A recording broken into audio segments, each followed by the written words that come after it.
ensemble de l'eau, du jus, des beignets, juste pour dire que nous célébrons vraiment la fête comme il faut, un petit moment de partage. Pour les annonces, c'est comme d'habitude, tous les dimanches, le culte le matin, à 11h pile, ça commence.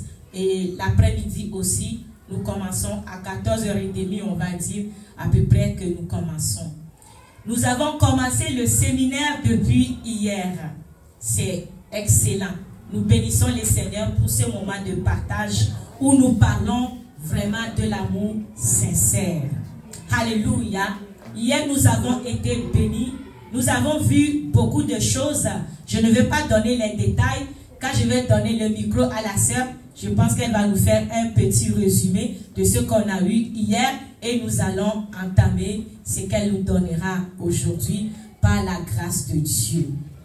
De mon côté, tout ce que je peux dire de l'amour aujourd'hui, je l'ai dit hier, l'amour est la nature de Dieu. L'amour, c'est l'esprit. Sans l'amour, nous ne pouvons pas vivre dans la société ensemble. Sans l'amour, on ne peut pas aller loin. Et sans l'amour, on ne pouvait pas être délivré. Alléluia.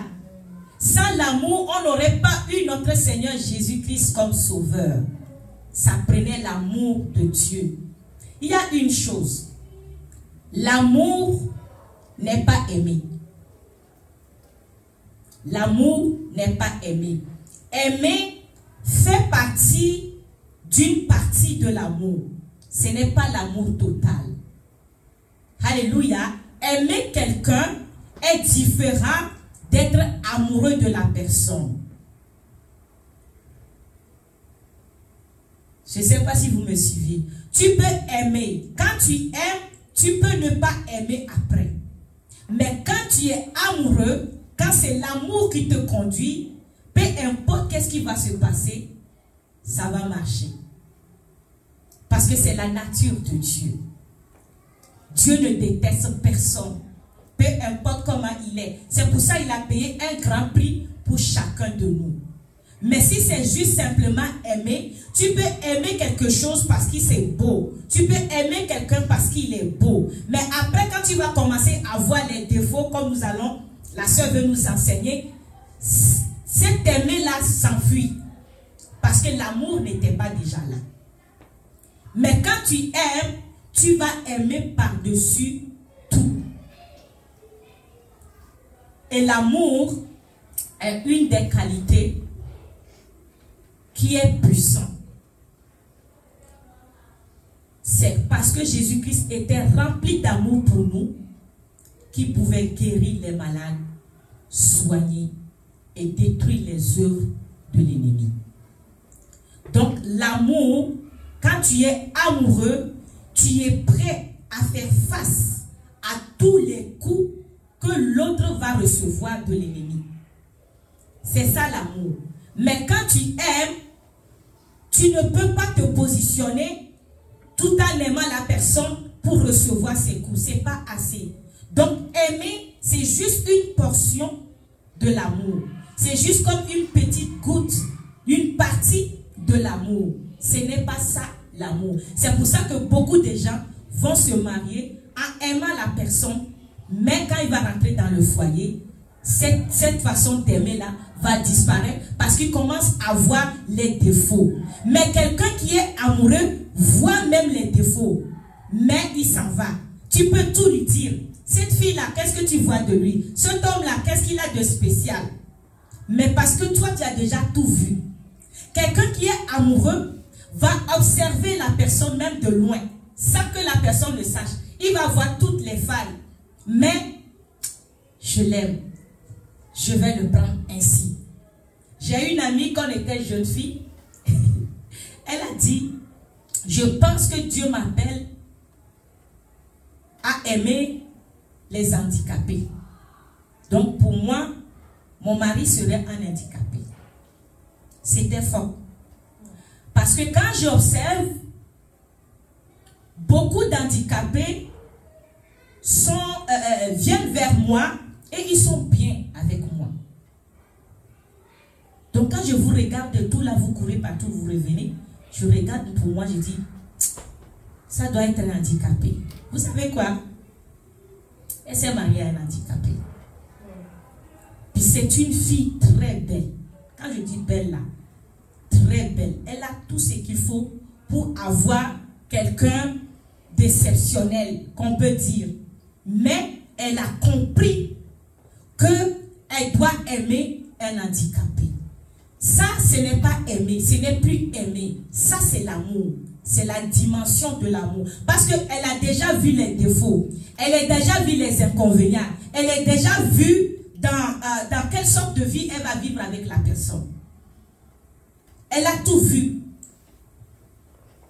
Elle a vu qu'elle serait la mère de la personne. Elle serait les pieds de la personne. Avant même de rentrer dans le foyer. Ce n'est plus aimer. C'est vraiment l'amour. L'amour, ce n'est pas les sentiments. C'est au-delà des sentiments. Mais aimer, c'est les sentiments. Donc tu peux aimer quelque chose quand ça tombe ou quelqu'un quand il tombe, tu dis je ne le connais pas où. Parce que la personne est tombée, la personne a échoué quelque part. Mais quand c'est l'amour que tu as envers cette personne, c'est différent. Donc l'amour, c'est pas aimer. Faire la différence de ça. C'est tout ce que je pouvais dire et laisser le micro à maman. Nous allons acclamer Jésus-Christ pour la bénédiction qu'il nous donne avec maman Christelle. Alléluia. Merci beaucoup, pasteur. Merci. Merci encore pour ces explications, toujours très très pertinentes. Voilà. Je vois que tu as une autre conseil conjugal. C'est pas pour rien qu'on travaille ensemble. Amen. Amen. Hier, c'était vraiment magnifique. Qui a été béni hier? Qui était là hier? Amen. C'était magnifique. Je bénis le Seigneur pour cela. Et je sais qu'aujourd'hui encore, ce sera plus merveilleux par la grâce de Dieu. Voilà, parce que non seulement aujourd'hui c'est dimanche, le jour du Seigneur, et comme on dit, on a quand même une fête, la fête des pères. C'est comme s'il y a plus de pères ici même que de mères, hein, aujourd'hui. Les hommes sont... Je vois même les nouvelles personnes là. Je profite encore pour souhaiter bonne fête des pères. Amen.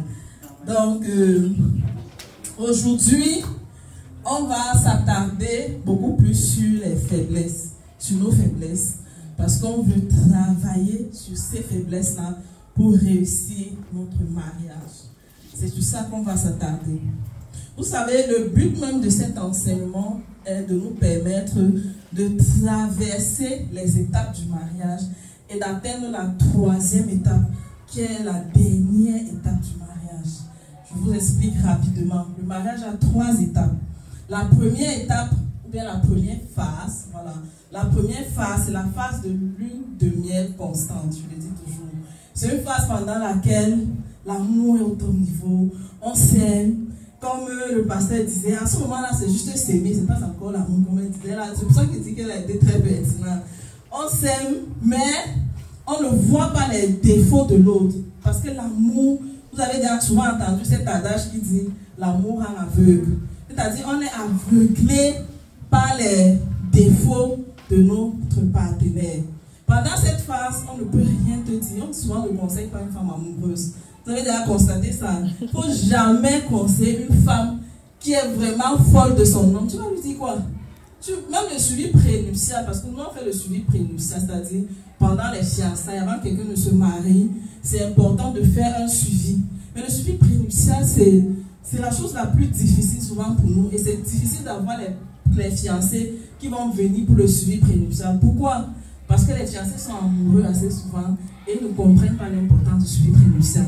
Quand tu vas lui parler que non, il faut d'abord faire le suivi parce que si elle prend dans le couple, elle te dit non, on s'aime, non, on n'a pas de problème, c'est Dieu qui nous a unis, c'est parce qu'il y a l'amour. C'est pour ça que assez souvent, c'est à l'église qu'on impose ça. Le pasteur va dire non, avant de vous marier, vous devez faire 3 séances, vous devez faire 4 séances. Parfois, on oblige même les fiancés. Pourtant, c'est la chose la plus importante. Et le taux de divorce est élevé à cause du manque de suivi prénuptial. C'est-à-dire que si les gens se prenaient la peine de faire ce suivi avant d'entrer dans le mariage, ça devait beaucoup aider. Parce que quand on fait ce suivi, il y a les étapes. Donc, comme je le disais, il y a beaucoup de phases. Ça, c'est la première phase. La phase de lune de miel constante, on s'aime et tout. L'amour est sucré, on n'a pas encore d'enfant. Si quelqu'un n'est pas passé par cette phase, je ne sais pas, on va peut-être délivrer la personne parce que tout le monde doit passer par cette phase. Maintenant, après cette phase, il y a la deuxième phase du mariage. C'est la phase de zéro tolérance. La phase de regret. La phase des yeux ouverts. Parce que la première phase, c'est la phase des yeux fermés. Maintenant, ici, là, les yeux s'ouvrent sur les défauts de l'autre. On commence à dire, donc il ronflait comme ça. Il ronfle depuis, hein. C'est pas aujourd'hui qu'il a commencé à ronfler. Mais c'est à la deuxième phase que tu te rends compte qu'il ronfle. Merde, c'est quoi ça? C'est encore, est-ce que Dieu m'a vraiment parlé? Seigneur, s'il te plaît, si je me suis trompé, dis-moi, il n'est pas encore tard. On commence à regretter. Ça, c'est la deuxième phase du mariage. Et c'est la phase la plus difficile à traverser.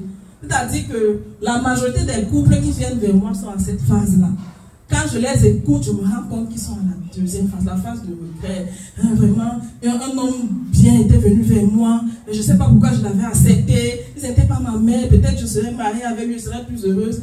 Pourtant, c'est faux, c'est une phase du mariage. Il faut juste savoir que pendant cette phase, on doit comprendre ce qu'il y a lieu de faire pour pouvoir la traverser. Maintenant, le but de cet enseignement est de quitter de la deuxième phase, c'est-à-dire la phase où les yeux sont verts, pour passer à la troisième phase. La troisième phase, c'est la phase d'acceptation de l'autre pour la vie. À cette phase, on comprend que le mariage, c'est une alliance.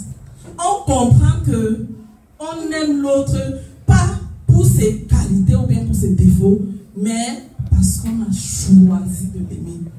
Ici, l'amour devient, tu choisis, tu décides, et je pense que Réa nous a parlé hier, c'est exactement ça. Tu décides d'aimer ton partenaire. Tu choisis de l'aimer parce que tu es enfant de Dieu, pour tes raisons. Et puis tu fermes, on appelle ça la face, un œil fermé, un œil ouvert. Tu fermes un œil sur ses défauts. Tu ouvres l'autre sur ses qualités et tu utilises ces qualités pour surmonter ses défauts. C'est comme ça que vous allez vivre jusqu'à la fin de votre vie. Et ça, c'est la troisième phase du mariage. C'est la meilleure des phases. Ici, vraiment, vous allez voir un couple, peut-être à 15 ans de mariage, les deux s'aiment toujours. Vous pensez qu'ils n'ont pas de problème. Non, ils ont compris que on doit s'aimer. L'amour, c'est une décision. C'est un choix. Elle n'est pas ce que je voulais, elle n'est pas parfaite, mais je l'aime. Il ronfle, mais je l'aime. Elle est colérique, mais je l'aime. Choisis de l'aimer malgré ses défauts et ses faiblesses. Beaucoup de personnes n'ont pas encore atteint cette phase. Mais si on comprend comment travailler sur nos faiblesses et comment gérer les faiblesses de l'autre, on va atteindre cette phase. Amen. Amen. Donc c'est pour ça. Allons-y. Donc l'objectif. Quels sont les...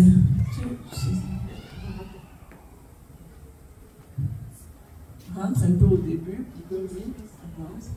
Ok. Aujourd'hui, on va voir les défauts liés à nos tempéraments. Quels sont les défauts qui sont liés à nos tempéraments? Et pour cela, il faut d'abord que chacun comprenne quel est son tempérament. Je suis sûr que beaucoup de personnes ont peut-être sujet d'enseignement sur le tempérament ici. Donc, je vais être un peu rapide. Et on va voir rapidement les conjoints insupportables. Quels sont les défauts liés à nos tempéraments qui détruisent notre couple? Et c'est à la fin que je vais vous donner la parole pour que chacun puisse me dire, est-ce qu'il a pu identifier son tempérament? Est-ce qu'il a pu identifier ses faiblesses? Et également le tempérament de son partenaire et ses faiblesses. Et aujourd'hui, on va également voir l'aspect spirituel, la place du Saint-Esprit.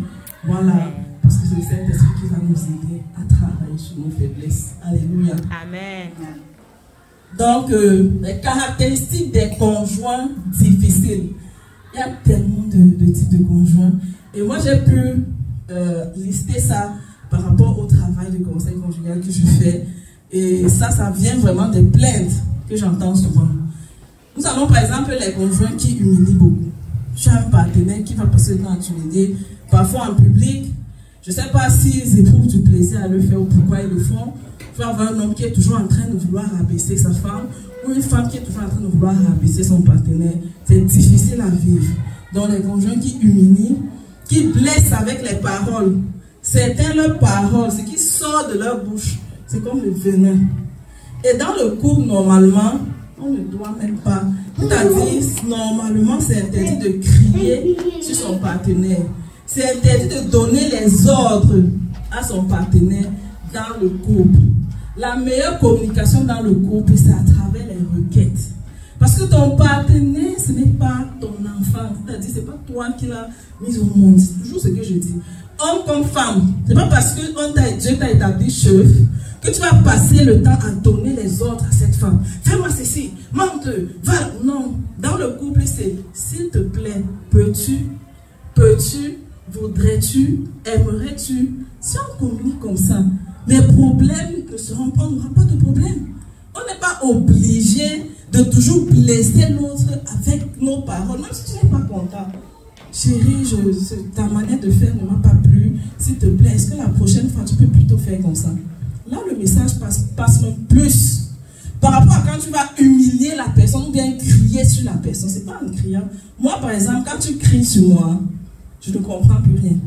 C'est-à-dire que tout ce que je comprends, c'est le son de ta voix qui est en train de crier dans mon oreille. Mais le message là ne passe plus.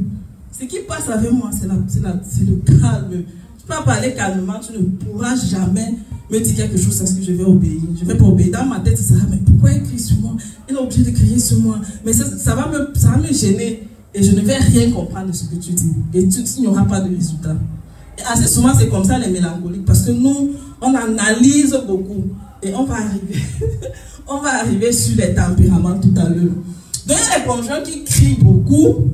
Certains qui brutalisent leur partenaire. Et là, on voit les violences conjugales. La brutalité n'est pas toujours physique. Oui, c'est vrai, il y a la brutalité physique. Peut-être ce n'est pas fréquent ici au Québec, mais en Afrique, il y en a encore. J'ai encore les cas où on violente les femmes. J'ai plusieurs cas. J'ai les photos, même comme on voit souvent, où les femmes ont été violentées, et ainsi de suite, ça existe.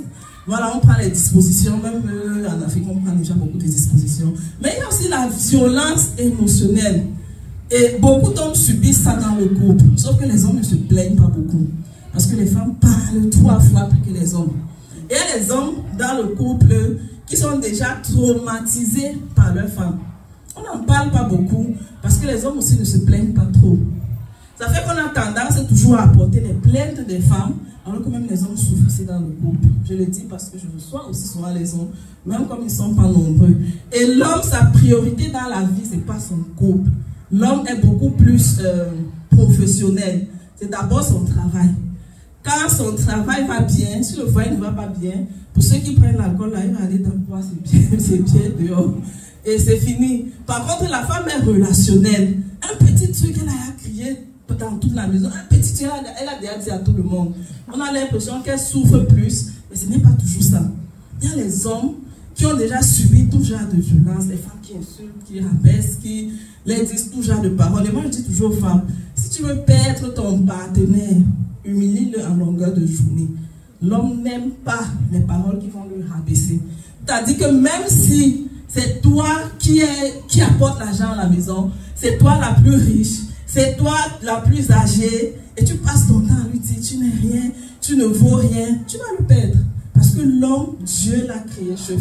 C'est toujours ce que je dis. Est-ce que les femmes comprennent? Les femmes n'aiment pas trop qu'on les dise ça. Mais c'est... Est-ce que les hommes confirment ce que je dis? Oh, oui. Voilà. Les conjoints qui ne parlent pas. Il y a aussi certains là qui ne... Silencieux. J'ai beaucoup de cas aussi comme ça. On va te dire, un homme va venir, une femme va te dire, Tata Christelle, mon mari ne parle pas. On fait comment de ces gens-ci? Mon mari ne parle pas, je ne connais pas quand il est content, je ne connais pas quand il est fâché. On voit ça, c'est aussi, ça fait partie des tempéraments. Bon, alors ma femme ne parle pas. Parfois, c'est les tempéraments, parfois, c'est aussi une manifestation de la colère. Certaines personnes, quand ils sont en colère, ne parlent plus. Donc, il faut comprendre qu'est-ce qui a causé ce silence, en fait. Est-ce que c'est le bon silence? Parce qu'il y a aussi des hommes qui aiment bien leur espace.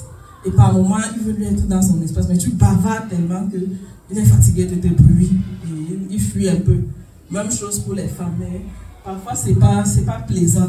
Les conjoints rancuniers qui pardonnent difficilement. Il y a certains qui pardonnent très difficilement. Tu as dit qu'elle n'oublie rien. Capable de te rappeler même ce que...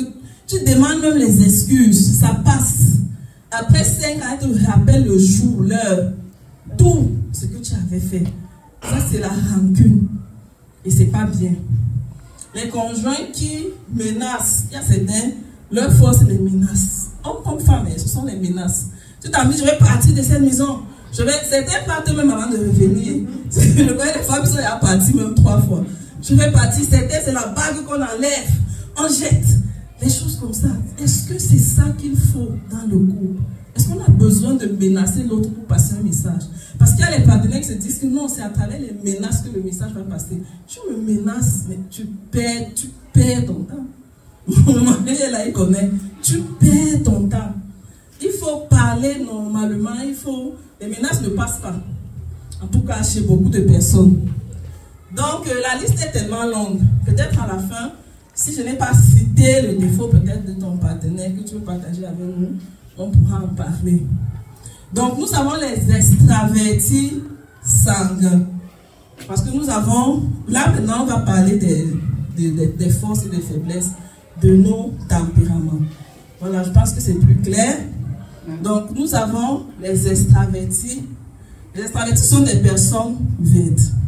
Les personnes qui aiment les autres, en général, parce que nous avons 2 types d'extravertis. Les personnes qui aiment les autres, qui aiment la vie, qui aiment la joie. En fait, ils sont de très bonnes personnes. Moi, j'aime bien les extravertis, surtout les sanguins. Il faut déjà comprendre que tous les tempéraments ont les forces et les faiblesses. Il n'y a pas un meilleur tempérament, il n'y en a pas. Dieu nous a créés équilibrés et tout le monde doit être fier de son tempérament. Juste travailler sur ses faiblesses, c'est tout. Donc, comme je disais, pourquoi est-ce que je vais rapidement parler des forces? Parce que vos forces, est-ce que vous allez utiliser dans votre couple pour bâtir votre couple, pour rendre votre partenaire heureuse? C'est également ce que votre partenaire doit regarder en vous pour rester avec vous. Tu peux voir les faiblesses de quelqu'un, mais à cause de ses forces, tu aimes la personne. Comme je le disais au début, tu fermes les yeux sur ses faiblesses. Donc, nous avons les sanguins. Quelles sont les forces des sanguins? Ce sont des personnes qui raffolent de plaisir. Ce sont des personnes très sociables. Très, très sociables. Le sanguin n'a pas du mal, n'a pas de difficulté à se faire des amis, par exemple. Il va arriver ici, sera l'ami de tout le monde là. C'est facile pour lui de parler avec les gens. C'est facile pour lui de prendre la parole et de dire ce qu'il pense. Ce sont des personnes très compatissantes. Les sanguins aiment beaucoup aider, beaucoup donner. Quand tu as un partenaire sanguin, il faudra toujours que tu sois en train de... C'est pas mauvais de donner, moi j'aime donner. Mais pour eux, c'est un autre niveau. Il faudra toujours que tu sois en train de lui dire non. Ne donne pas jusqu'à t'oublier toi-même. Tu vas donner ce qu'on va mourir à la maison. C'est ça le sanguin. Ils ont le cœur pour donner. Ce sont des personnes très généreuses. C'est ça que moi je dis, j'aime beaucoup, particulièrement sur les tempéraments, moi j'aime les sanguins. Ce sont des personnes généreuses qui aiment résoudre les problèmes. C'est-à-dire, ils n'aiment pas voir le problème à côté de lui. Ils cherchent toujours les solutions. Non, tu peux faire comme ça. Non, tu peux faire comme ça. Assez souvent même, quand je fais les séminaires et tout, c'est eux qui vont souvent prendre ma parole pour dire, mais Tata Christelle, ici c'est comme ça. Moi, je connais rapidement détecter les tempéraments des gens quand peut-être j'enseigne et tout. Parce que j'ai déjà beaucoup enseigné sur ça. Et quand je vous vois là, je connais le tempérament de beaucoup de personnes ici. Je peux me tromper, mais pas beaucoup. Donc, en fait, c'est ça le sanguin. Et vraiment, ce sont de très bonnes personnes. Maintenant, ça ne veut pas dire qu'ils n'ont pas de faiblesse. Ça ne veut pas dire qu'ils n'ont pas de défauts. Le défaut du sanguin, c'est qu'ils sont très indisciplinés. Ce sont des personnes qui sont indisciplinées. Il faut toujours les ramener. C'est-à-dire que c'est comme si les idées sont désordonnées dans leur tête. Ils ne savent pas, aujourd'hui monte, demain descend. Il faut toujours être à côté de lui pour lui dire que non, choisis un chemin. Prends un chemin. Ça, c'est le sanguin. Ce sont les personnes qui parlent encore trop. Parler, c'est bien, mais vraiment, parfois, ils s'importunent avec ça. C'est-à-dire que le sanguin prend la parole ici. Si, par exemple, il veut répondre à une question, on va seulement dire que, ouais, papa, pardon. Pardon, donne le micro. Ce n'est plus très bien. Et ce sont les personnes qui disent tout ce qu'ils voient. Parce que les extravertis sont les personnes qui s'expriment. Donc, s'il entre ici, peut-être il entre chez toi, il va dire ce que le mélancolique ne va jamais dire. il va voir peut-être la maison, peut-être, je sais pas, je dis n'importe quoi, les enfants marchaient pieds nus. Il va te dire, mais pourquoi les enfants marchent pieds nus? Pourquoi tu ne les as pas mis les chaussures? Il va te dire que, mais ta maison là, donc en fait, ce qu'il voit, ce qu'il ressent, il te dit une seule fois, et c'est fini. Il ne te dit pas ça avec un mauvais cœur ou machin, non. Ce sont des personnes qui s'expriment, mais parfois ça peut déranger. Ce sont des personnes qui s'expriment beaucoup. On se dit toujours, on ne dit pas tout, c'est pas tout qu'on dit. C'est pas tout, les choses qu'on ne dit pas. Tu peux voir un défaut sur quelqu'un, mais tu ne dis pas à la personne parce que, bon, ça peut blesser la personne en fait. Mais le sanglant ne comprend pas ça. Il ne comprend pas ça. Ce sont les personnes un peu, comme je dis, désordonnées, qui ne sont pas intègres. Quand ils disent qu'ils ne sont pas intègres là, comme ils parlent là, ils vont prendre tout genre de décisions, ils vont faire tout genre de promesses, mais ils ne respectent pas leurs promesses. Ils ne tiennent pas toujours à leurs promesses. Ils peuvent tenir à leurs promesses, mais pas toujours. Il est bien volontaire. Mais c'est toi qui es à côté de lui qui comprends que ce qu'il dit là, il ne va pas. Lui-même ne comprend pas. Lui-même, il ne comprend pas. Elle-même ne comprend pas. Ce sont des personnes qui se compromettent aussi facilement parce qu'ils sont tellement généreux qu'ils ne connaissent pas souvent dire non. Et finissent par se compromettre. Ce sont des personnes frivoles. C'est-à-dire que les hommes souvent qui ont les femmes dehors par-ci par-là, qui n'arrivent pas à rester avec une femme là, parfois ce sont les sanguins. C'est le Saint-Esprit qui vient nous aider. Oui, chaque tempérament a une faiblesse aussi sur le plan conjugal. La faiblesse du sanguin sur le plan conjugal, c'est ça. La manière qu'il est gentil, là, c'est comme ça que dehors aussi, il est gentil. Donc, dehors, il est gentil. Quand une fille là va venir, là, ouais, tu me plais, et tout, et tout, et tout. Il accepte aussi. Comme il est gentil avec toi à la maison, là. C'est comme ça. Et justement, c'est pas bien. Ce sont des personnes qui oublient facilement, qui sont instables sur le plan émotionnel. C'est en fait, comme je parle, qui sont frivoles. Maintenant, pour vivre avec le sanguin, parce qu'aujourd'hui, on n'est pas seulement là pour voir les forces et les faiblesses, mais on est aussi là pour voir comment interagir avec eux. Comment vivre avec le sanguin? Il faut être tolérant. Il faut être très tolérant parce que le sanguin, comme j'ai dit, parle beaucoup. Si tu n'es pas tolérant, tu vas t'évanouir. Tu vas tomber un jour. Donc mieux, travaille seulement la tolérance. Et comprends que c'est quelqu'un qui parle beaucoup. Tu travailles ça, tu vas vivre longtemps avec lui. Il faut être également fair play. Fair play, ça veut dire être quelqu'un qui aime aussi, qui aura un peu le sens de l'humour, parce que les gens qui aiment souvent blaguer et tout. Fair play, c'est toujours dans le sens de la tolérance. Amen. Il faut éviter d'être triste à tout moment. Pourquoi? Parce que le sanguin aime la joie. Moi, je connais une femme, elle avait un partenaire sanguin. Lui, il était toujours dehors avec ses amis, en train de jouer, et il n'aimait pas beaucoup rester à la maison. Et elle est venue vers moi, et c'est pas qu'il était dehors peut-être pour chercher les femmes, non. Elle est venue vers moi, elle m'a dit, ouais, mon mari, il est toujours dehors, il ne reste pas à la maison, je ne comprends pas ce qui se passe. Et donc, j'ai essayé de causer avec son mari. Son mari m'a dit, non, avec elle, c'est impossible d'être joyeux. Tu arrives à la maison, elle a toujours la face attachée. La bouche est toujours soulevée, ça veut toucher le ciel. Moi, le petit truc, elle prend ça au dernier degré. Moi, je ne veux pas vivre ça. Je suis quelqu'un qui aime la joie. J'aime blaguer, j'aime rire parce qu'elle avait les enfants. Mais c'est le genre de femme, même les enfants, elles traumatisent. Vous savez qu'il y a des femmes comme ça, qui crient, surtout nos mamans africaines là. Elle traumatise tout le monde dans la maison. Ce qui fait que lui, quand il arrive, il voit une personne qui est en train de crier partout dans la maison. Lui, ça le dérange et il est à l'aise dehors avec ses amis. Il passait donc tout le temps dehors. Il rentre seulement la nuit pour dormir. Mais elle ne comprenait pas. C'est-à-dire, comme il n'avait pas la connaissance, elle ne comprenait pas. C'est donc là que je lui ai dit, voilà le tempérament de ton mari. Voilà comment tu dois faire pour interagir avec lui. Voilà, tu l'as traumatisé avec ton comportement, ainsi de suite. Et elle a compris, elle a commencé à changer. Et le couple allait de mieux en mieux. Donc c'est ça avec le sanguin. Si tu es une personne qui n'aime pas rire, pardon, comment ça arrive si ton partenaire est sanguin? Parce que eux, ils sont simples. Ils n'aiment pas la souffrance, les problèmes. Donc il faut distiller la joie, il faut l'écouter aussi. Voilà, si tu ne l'écoutes pas, il veut parler, comme il parle beaucoup là, tu passes ton temps à l'ignorer, ça sera pas aussi bien. Tu dois seulement faire l'effort pour l'écouter quand même, comme tu peux. Et apprendre aussi à parler. Parce que imagine, tu es à la maison avec quelqu'un qui parle beaucoup, toi tu ne parles jamais. C'est bizarre. Donc si tu es calme là, tu ne parles pas. Apprends aussi un peu à parler pour que vous puissiez vous entendre. Attention.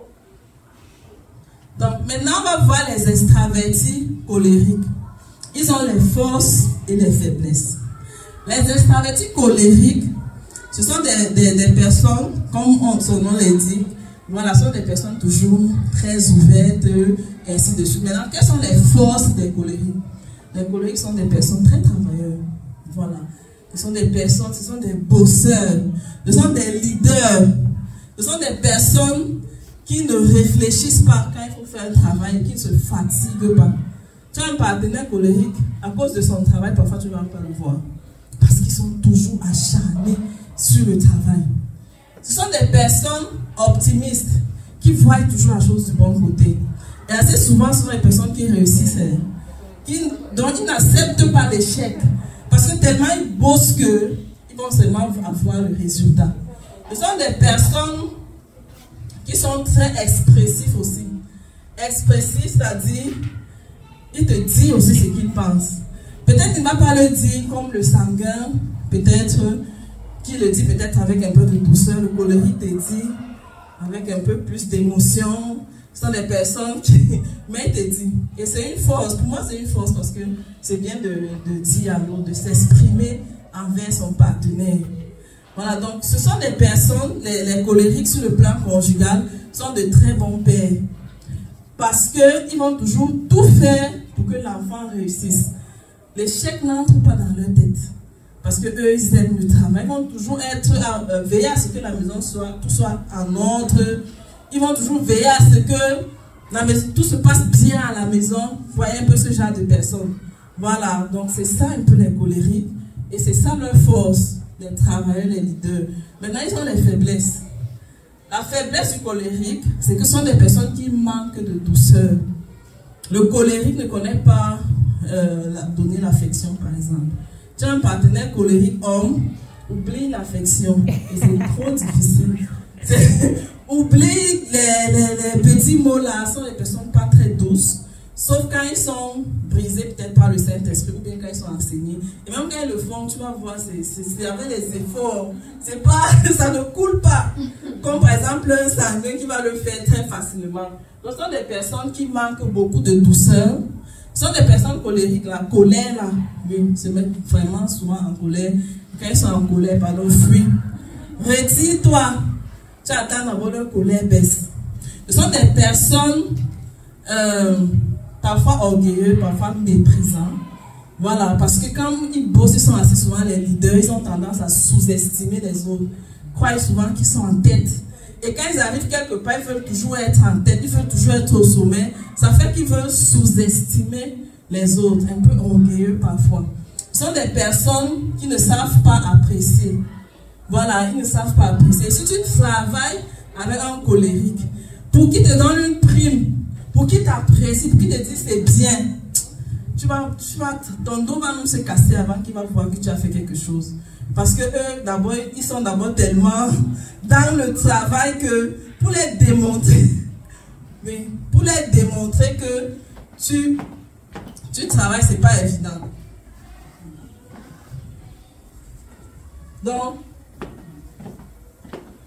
excusez-moi. Donc, ce sont des personnes également, j'étais où? Les colériques sont des personnes qui ne savent pas apprécier. Voilà. Maintenant, comment interagir avec le colérique?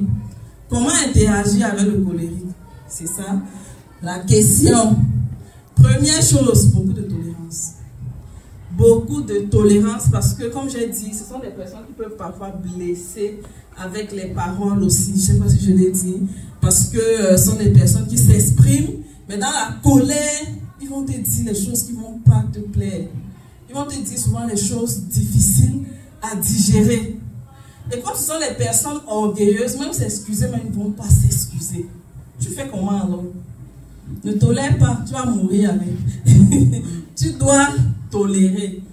Ce sont des personnes, pour vivre avec eux, il faut être beaucoup tolérant. Il faut aussi être soumis. Voilà, le colérique aime tellement la soumission. Parce que pour eux, j'ai oublié de dire, un de leurs défauts, je ne sais pas si c'est un défaut, c'est une qualité, ce sont des personnes très autoritaires. Très autoritaires, les dictateurs. On doit marcher selon ses ordres. On doit faire. Et quand une femme est colérique, c'est pas bien. Une femme qui est colérique doit beaucoup travailler sur elle. Sinon, elle ne pourra pas. Ne commencez pas. Une femme qui est colérique, elle ne pourra pas se soumettre dans son couple.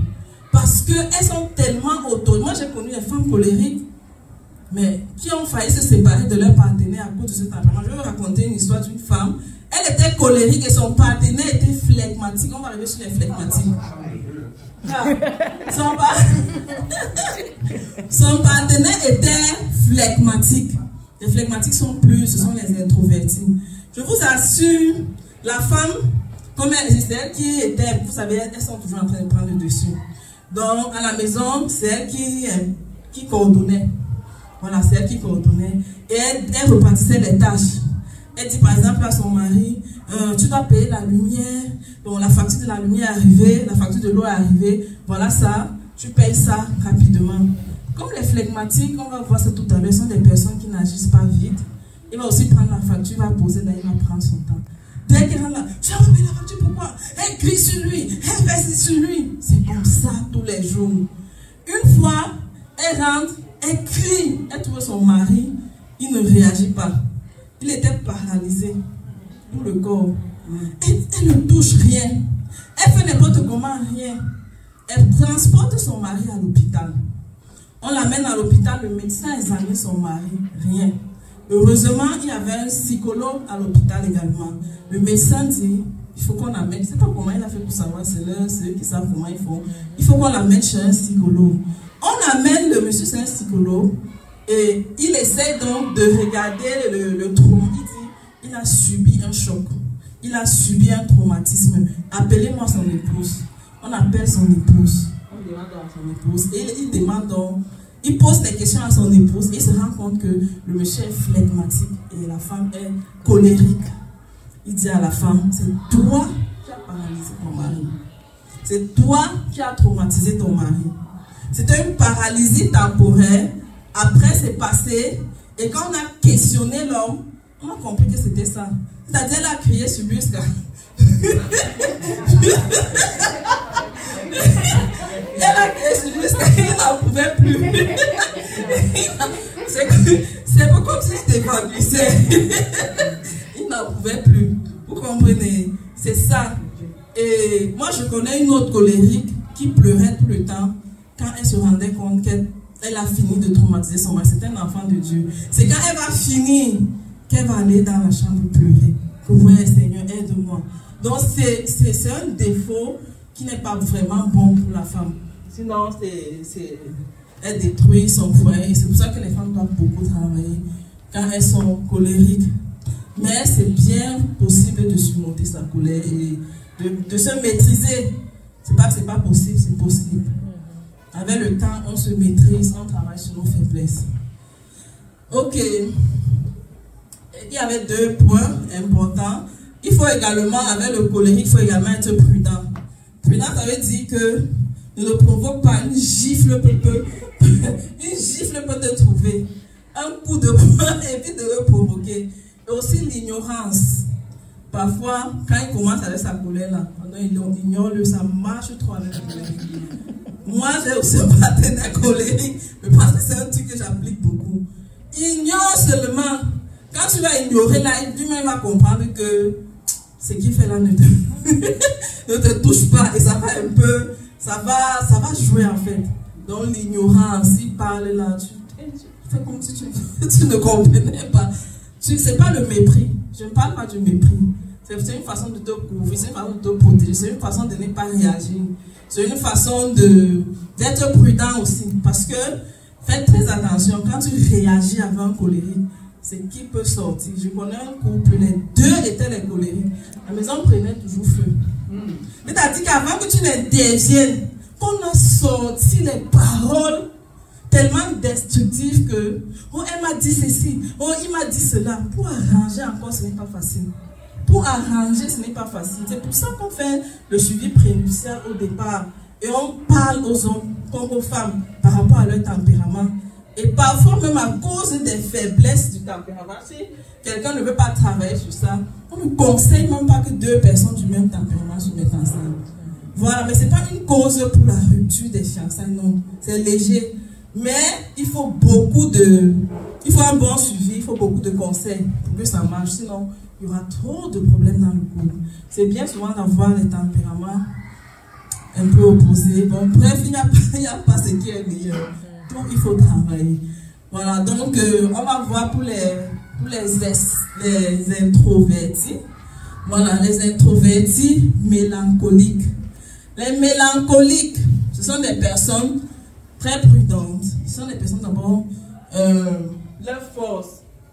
Elles sont prudentes, elles sont analytiques, donc elles aiment bien prendre leur temps. Je pense que c'est une force d'analyser avant de prendre une décision. Le mélancolique ne se précipite pas. Ça fait que, comme elle analyse beaucoup, c'est comme ça qu'elle aura tendance à réussir aussi dans ce qu'elle fait. Parce qu'elle ne se lance pas dans quelque chose n'importe comment. Non. Ce sont des personnes très analysées. Ce sont des perfectionnistes. Tu es mélancolique. Ce sont des perfectionnistes. Oui, ce sont des personnes qui aiment toujours, parce que je te vois, de temps en temps, tu poses un peu les actes des mélancoliques. Ce sont des personnes qui aiment bien ce qui est parfait. C'est-à-dire que quand ce n'est pas bien là, quand ce n'est pas très bien, le mélancolique n'est pas satisfait. C'est pas comme le colérique. Le colérique, lui, se lance et tout. Mais le mélancolique, lui, il réfléchit, il analyse avant de se lancer. Quand il va se lancer, tiens-toi tranquille, ce sera très bien. Moi, je suis mélancolique, je sais de quoi je parle. Amen. Ce sera très bien. Ce sont des personnes disciplinées aussi. Disciplinées dans ce qu'ils font, ne sont pas dans le désordre. Pas voir le mélancolique ici, là-bas, tout ça, non. Réservé. Très réservé. Calme. Donc, je pense que c'est une qualité. Tu ne vas pas les voir dans les problèmes. Assez souvent, on les cherche les problèmes. Ce sont des personnes qui fuient même les problèmes. Qui viennent avec des problèmes. Tu vas faire les problèmes là seul. Je dis souvent ça. Tu vas faire ça seul. Tu vas faire comment pour avoir le problème avec moi? Ce n'est pas possible. Tu vas toi-même te retrouver en train de bagarrer avec toi seul. Parce que, merde, non, les problèmes et moi, ça ne passe pas. Je vais seulement me retirer. Puis tu vas faire des problèmes. C'est ça, en fait, le mélancolique. Ce sont les personnes qui n'aiment pas les problèmes. Par contre, les colériques sanguins là, tiens ici, tiens, on va voir ça. On va voir. Ce sont des personnes qui s'en foutent un peu. Donc, les faiblesses maintenant du mélancolique, très soupçonneux. Soupçonneux parce que ce sont des personnes qui analysent beaucoup. Toujours en train de soupçonner. C'est quelque chose qui m'a beaucoup dérangé dans mon couple au départ. Parce que vraiment, c'est pour soupçonner. J'étais championne pour ça. Si je t'appelle, ton téléphone ne sonne pas. Ah, c'est qui a Rodon en une minute là. Si tu vois ce qui tourne déjà dans ma tête, tu peux pas imaginer. C'est ça. Au départ, quand je n'avais pas encore compris le mariage, je fouillais. Mais maintenant, je ne fouille plus. Je ne fouille plus parce que quand je fouille même, je ne vois pas. C'est quelqu'un, je ne sais pas si c'est seulement... s'il est seulement intelligent, tu ne vois, tu peux rien voir dans son téléphone en fait. Tu fouilles, tu perds ton temps, il n'y a rien dans son téléphone. Donc, ça ne vaut pas la peine de fouiller assez souvent. Mais avant, je fouillais. Et l'autre, il continue à fouiller là. Qui continue à fouiller? Oui. Moi. Elle n'a pas encore compris. En ce qui concerne fouiller le téléphone, moi, je dis toujours, tu peux fouiller le téléphone quand tu es en train de faire une enquête par rapport à quelque chose qui t'intrigue dans ton couple. C'est-à-dire que tu as certains signes qui te montrent qu'il y a quelque chose qui ne va pas. Et puis tu n'arrives pas à mettre le doigt sur la chose. Mais tu peux enquêter. Maintenant, dans les enquêtes, c'est quoi? Tu peux fouiller le téléphone de ton partenaire. Mais en fouillant, sois prête aussi à assumer ce que tu vas voir. Si tu es une personne fragile, ne t'engage pas. Si tu sais que tu peux supporter, engage-toi, mais après assume. Parce qu'assez souvent, quand tu vas même fouiller, tu vas voir quelque chose. L'homme va assez souvent te dire qui t'a envoyé fouiller mon téléphone. C'est ça qu'il va mettre en avant. Tu vas même poser la question, il va te dire tu as fouillé, non, assume. Tu ne pourras pas vraiment lui poser. Donc, moi je dis souvent, quand tu fouilles et tu trouves même quelque chose, ne lui dis pas j'ai fouillé ton téléphone, j'ai trouvé. Pour qu'il ne te dise pas pourquoi tu as fouillé mon téléphone, confronte-le. Comment tu as su? Je sais. Comment tu as su? Je sais. C'est mieux comme ça. Parce que tu dis, j'ai fouillé ton téléphone, il va s'appuyer sur ça, vous n'allez jamais avancer. Donc en fait, c'est ça. Mais je ne conseille pas beaucoup l'affaire de fouiller le téléphone et autres là. En tout cas, moi, je ne fouille pas. Mais toutes les femmes, à un moment, qu'on commence par là, avant d'arrêter, chacun a ses raisons d'arrêter. Certaines arrêtent parce qu'elles ont failli s'évanouir à cause de ça. D'autres arrêtent parce qu'ils ont vu que bon, ça ne sert à rien et tout. Donc, comme je dis, les faiblesses, ce sont des personnes soupçonneuses, ce sont des personnes parfois complexées, parfois complexes de supériorité ou d'infériorité. Ça dépend. Ce sont des personnes dépressives. Voilà, le taux de dépression est plus élevé chez les personnes mélancoliques. Pourquoi? Parce qu'ils encaissent beaucoup et ne se libèrent pas. Vous savez que c'est bien de se libérer, de parler. Même la colère, là, c'est bien d'exprimer sa colère. Le colérique sera difficilement dépressif parce qu'il va toujours dire ce qui ne va pas et ça va le libérer. Mais le mélancolique garde. Après, on entend seulement qu'elle a sombré dans la dépression. Le stress l'a tué, l'anxiété l'a tué. En fait, c'est ça. Ce sont des personnes pessimistes parfois. Pessimistes parce qu'elles analysent tellement que parfois c'est quelque chose qui va marcher. Mais elle pense que ça ne va pas marcher parce qu'elle a vu un petit truc, un petit obstacle là, faire reculer le mélancolique. Et c'est ça. Un petit, elle doit d'abord voir le chemin clair avant de s'engager. Alors que tu ne peux pas tout voir dans un projet. Parfois, il faut te lancer et c'est au fur et à mesure que tu vas avancer que tu vas voir certaines choses. Donc, ça fait que le mélancolique, parfois, ne s'engage pas facilement et peut perdre certaines opportunités à cause de ça. Ce sont des personnes, comme j'ai dit, n'osent pas. Pardonnent difficilement, oui, c'est vrai. Pardonnent difficilement. C'est le Saint-Esprit qui est venu nous aider. Sinon, moi-même, ce n'était pas facile pour moi de pardonner. Mais tu ne vas même pas savoir qu'il n'était pas pardonné. C'est ça qui est alors plus mauvais. C'est-à-dire que je ne te pardonne pas et tu ne sais pas que je ne t'ai pas pardonné. Donc, quand tu viens me demander les excuses, avant que tu ne viennes, tu dis non, ça va. Alors que ça ne va pas. C'est ça, ne te dérange pas. Comment tu reviens encore sur ça? Pourtant, mon cœur est gros comme ça. C'est très mauvais. Oui, moi j'étais comme ça. C'est ça le mélancolique. Et c'est pas bien. Et le Saint-Esprit qui a commencé à me dire non, ça c'est de l'hypocrisie. C'est pas bien. Et j'ai commencé à travailler là-dessus. Parce que ça ne sert à rien de rire avec les gens, alors qu'au fond de toi, ce n'est pas ça. Voilà, donc c'est ça. Et ce sont des personnes dangereuses. Très dangereuses. Il faut avoir peur des mélancoliques. Peur des... Parce que ce qui peut te sortir, c'est qu'elle peut te... Quand tu es là, tu es colérique, tu fais tes bruits là. Le mélancolique, à ce moment-là, il t'observe. Mais le jour qu'elle agit, mais il agit. Toi-même, tu vas tirer la chaise, tu vas t'asseoir, tu vas dire que, maman. Moi, tu vas dire... Et tu ne t'attends même pas. Des personnes très... Donc, c'est pour ça que parfois, j'évite certaines choses parce que c'est quelque chose que j'avais beaucoup. Donc, j'observais beaucoup avant et puis je posais seulement les actes. Poser l'acte, c'est quoi? C'est que je peux même te bloquer. C'est-à-dire, tu me dis, oh, ça, c'est comme, il n'y a pas de problème, il n'y a pas de problème. Et puis, une semaine, je remue. Un jour, je prends mon téléphone, je te bloque seulement. Tu constates seulement qu'il était bloqué, je ne te dis rien. C'est ça, c'est ça le mélange. On ne parle pas beaucoup, on agit seulement. Et c'est pas bien. C'est pour ça qu'aujourd'hui, on est là pour voir comment travailler sur nos faiblesses. Parce que vivre avec ce genre de personnes, c'est très difficile.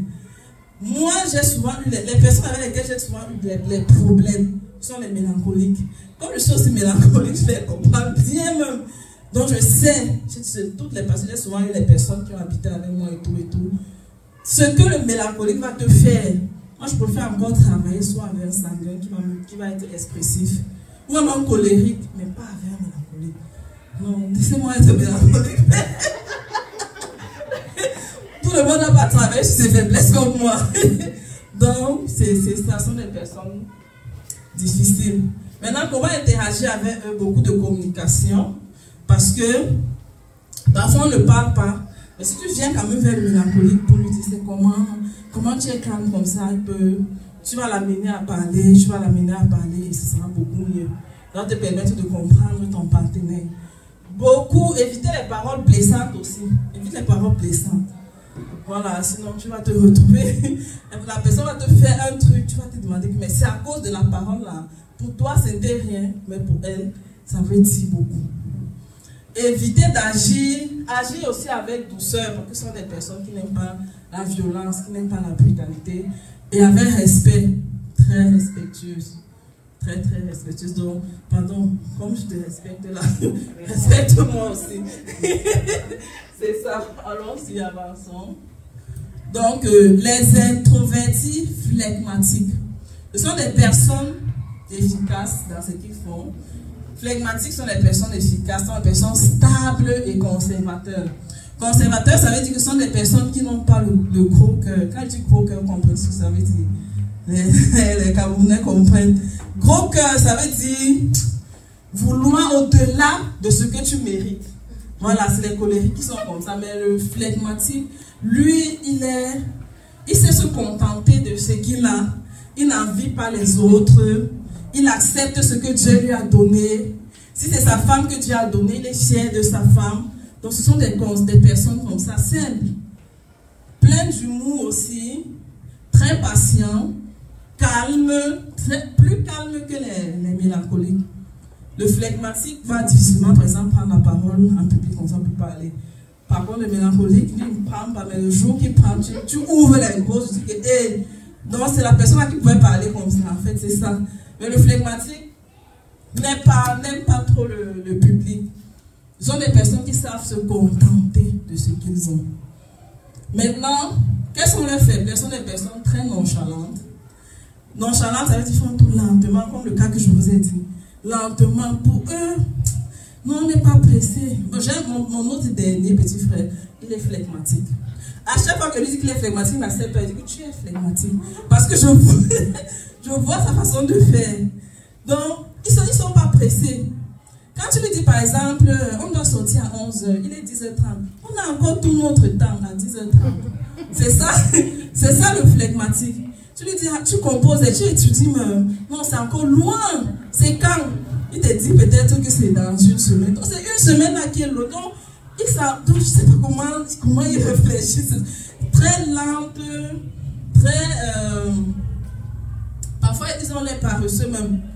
Paresseux, ils n'aiment pas beaucoup travailler. Voilà, mais ils ne demandent pas aussi beaucoup. Ce sont les personnes qui ne demandent pas lui beaucoup. Son peu qu'il a, ça lui suffit. Il n'est pas lui là dans les gros projets. Faites vos gros projets. Laissez-le. S'il n'est pas en train de mourir, ça va. Le plus important, c'est qu'il ait son minimum. Ce sont des personnes qui s'entêtent aussi parfois. Si tu essayes de le convaincre, non, il faut lancer tes projets, il faut faire ceci, il faut faire cela, tu vas te perdre ton temps. Il va s'entêter parce que ça n'entre pas dans sa nature. Ce sont des personnes parfois égoïstes. Égoïstes parce que il n'a pas beaucoup. Ne viens pas prendre le peu qu'il a. Ne viens pas lui demander le peu qu'il a. Ce sont des personnes qui parfois un peu égoïstes comme ça. Il cherche lui un peu, il reste avec son petit. Ce sont des personnes conservateurs. Maintenant, sur le plan conjugal, ce sont les plus fidèles. Les flegmatiques sont les plus fidèles sur le plan conjugal. Les mélancoliques sont un peu fidèles, mais parfois dans la colère, quand ils veulent taper l'infidélité, personne ne peut. Quand ils sont désespérés, quand ils veulent être infidèles, personne ne peut les atteindre. Et tu ne vas jamais attraper un mélancolique dans son infidélité. Maintenant, le colérique, il te trompe et il te dit qu'il te trompe. Si tu veux t'évanouir, évanouis-toi. C'est ça le colérique. Donc, c'est un peu ça. Mais le mélancolique, assez souvent, quand il a pris ça, le flegmatique, quand il a pris sa femme, il va la garder. Sauf si, bon, je dirais parfois l'ennemi vient entrer, mais assez souvent, c'est ça. Maintenant, comment interagir avec les flegmatiques? Beaucoup de douceur. Je vous ai raconté l'histoire, la paralysie. Ce sont des personnes, il faut beaucoup de patience aussi. Être très patient avec eux. Parce que comme je vous ai dit, ils sont très lents et tout. Donc quand tu sais déjà que ton partenaire est flegmatique, ne viens pas se le traumatiser. Tu lui as demandé de faire quelque chose, il n'a pas fait, dis encore. Pourquoi tu n'as pas fait? Est-ce que tu peux alors faire aujourd'hui? Ou alors prendre la facture, la mettre dans sa main, dire pardon, on va faire. Et c'est comme ça qu'il faut faire avec mon petit frère là. Sinon il ne va pas agir, il ne va pas faire, c'est ça, non, il va pas. Parfois il faut seulement le forcer. Quand il dit force là, c'est-à-dire que tu te rassures qu'il est en train de faire, sinon il ne fait pas. Ce sont des personnes, il faut être compréhensif avec eux. Savoir que ok, c'est comme ça qu'il est. Ce n'est pas qu'il est rebelle, c'est pas qu'il ne veut pas faire. Ce sont des personnes très gentilles, avec un grand cœur. C'est juste que c'est ça son tempérament. Et il faut être patient. Ok. Donc, comment, à la fin, on va rapidement prendre vos réactions. Comment travailler sur ses faiblesses? Donc, on s'attire déjà vers sa fin. Donc, il faut reconnaître ses faiblesses. Il faut prier et demander à Dieu de vous aider. Il faut demander pardon à son partenaire, demander son aide. Également, si on l'a blessé avec des faiblesses, il faut éviter de croire que c'est impossible de changer. On va aller rapidement pas à pas. Donc, le premier, on va travailler sur ses faiblesses, la place du Saint-Esprit et la prière. Toujours, pour vivre amoureux malgré nos défauts et nos faiblesses, on va mettre Dieu au centre de nos foyers. C'est capital. Amen. Je ne peux pas faire cet enseignement sans parler de Dieu. Parce que c'est le Seigneur qui va venir nous aider à travailler sur ces faiblesses-là. On a les forces, on a les faiblesses, mais c'est le Saint-Esprit qui vient nous aider à travailler sur nos faiblesses. Donc, mettre d'abord Dieu au centre de ton foyer. Entretenir les 3 hôtels de prière, comme je dis souvent. Il y a l'hôtel de couple. Est-ce que vous priez ensemble? Parfois, c'est pendant la prière que le Saint-Esprit peut toucher ton partenaire et il te demande pardon. Parfois, c'est pendant la prière que le Seigneur vous parle même à deux. Parfois, c'est au moment de la prière qu'un verset biblique va venir et ça va résoudre tel ou tel problème. C'est pour ça que c'est très bien de prier en couple. Et moi, je dis la prière du couple, c'est la prière la plus efficace du monde. Amen. C'est-à-dire, parce que on dit, la Bible dit, Dieu dit dans sa parole que lorsque 2 personnes se mettent ensemble pour invoquer son nom, il est là. Mais maintenant, est-ce que c'est toujours sûr que lorsqu'on va se mettre à 2, on sera vraiment en accord? C'est ça la question. Parfois, tu appelles une amie, peut-être que vous priez par rapport à ton sujet, mais pas avec toi. Ça fait que la prière ne va pas donner. Mais avec ton mari, vous serez toujours en accord. Peut-être vous priez pour tel projet. Ton mari ne peut pas te combattre votre projet. Vous priez pour vos enfants. C'est pour ça que l'hôtel de couple est important et c'est très combattu. Même les couples chrétiens souvent ne prient pas ensemble. Parce que le diable connaît ce que la prière de l'homme et la femme peut faire. Parce que le diable connaît la puissance de la prière de l'homme et sa femme. Donc c'est très important. Il y a également l'hôtel personnel. Toi-même dans ton hôtel personnel, tu dois chercher la face de Dieu. Tu dois aller prier. La prière, c'est comme un miroir. C'est comme si tu te mirais. Et le Seigneur, dans ton hôtel, pourra te dire que voilà ton défaut. Moi, je connais les femmes qui ont réussi à résoudre leurs problèmes de couple parce qu'on a commencé à travailler. Je leur ai dit, vous devez bâtir un hôtel personnel. Quand elle bâtit son hôtel personnel, elle commence à prier. C'est quand elle dort que le Seigneur lui montre pourquoi est-ce qu'elle a tel problème dans son couple. C'est-à-dire que moi-même, je n'ai même pas pu mettre le doigt sur le problème. Elle me dit, Tata Christelle, voilà, j'ai rêvé. Mon mari disait telle chose à telle personne me concernant. Il y a une qui m'a dit, Tata Christelle, j'ai rêvé. Mon mari se plaignait. Il se plaignait de moi à ma voisine. Que vraiment, il est devenu silencieux parce que je ne l'écoute pas. Tout ce que... C'est comme si le Seigneur lui montre. Elle écoute comment son mari est en train de parler. Et elle suspecte ce qu'elle. C'est fini. Quand tu comprends déjà la source de ton problème, parce qu'elle avait un mari mélancolique, le genre d'homme qui ne va pas beaucoup parler, qui va souvent agir, on cherchait donc à comprendre pourquoi il a changé. Ce n'est que le Saint-Esprit qui a pu lui révéler ça. C'est pour ça que la place de Dieu est très importante. Et normalement, les couples chrétiens qui sont vraiment les enfants de Dieu doivent vivre longtemps. Je ne comprends pas pourquoi il y a tellement de séparation, de divorce. De nos jours à l'église, on se pose la question, sommes-nous véritablement des enfants de Dieu de nouveau? C'est ça la question qu'on doit se poser. Et je suis très sûre qu'à l'église, très peu sont vraiment les enfants de Dieu de nouveau. Je suis sûre. Puisque ça se voit dans leur vie. Il y a les actes que quelqu'un pose. Quand je regarde la personne, moi, je remets ta relation avec Dieu en question. C'est tout.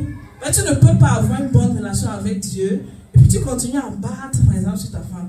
Tu continues à humilier ta femme et le Saint-Esprit ne te dit jamais ça. Tu n'as pas Dieu. Non, tu n'as pas Dieu.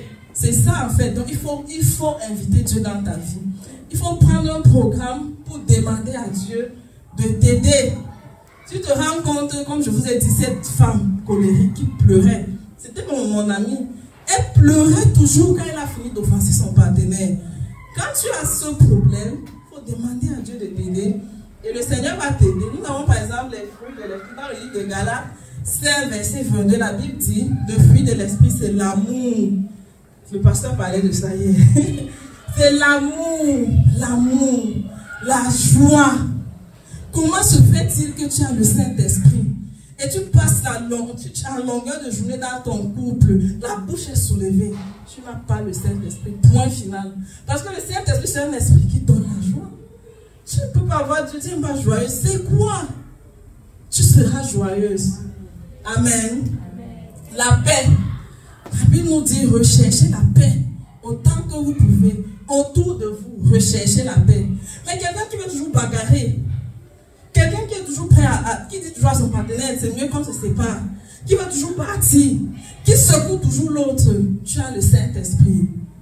Après, tu vas courir que tu es enfant de Dieu. Non. Enfant de Dieu, ce n'est pas seulement de venir à l'église.